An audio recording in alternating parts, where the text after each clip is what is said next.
Sa Office of the Vice President, sir, wala kaming ayuda. Pag merong humihingi sa amin ng ayuda, we usually refer it to DSWD because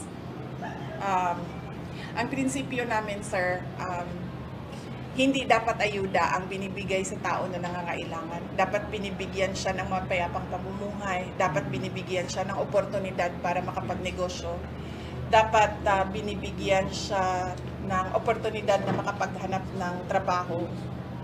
Isa pa po sa ako ang kuan nianing mga ayuda kay mura basyag kana ganing insulto sa kawadon sa tao nga murabag wala man ka 5,000 ra imuha humanata mura gingana ba nga sa pananaw nako ang trabaho sa gobyerno paniguraduhon nga dunay oportunidad ang mga tao kontra sa hatagan nimo siya og dole out.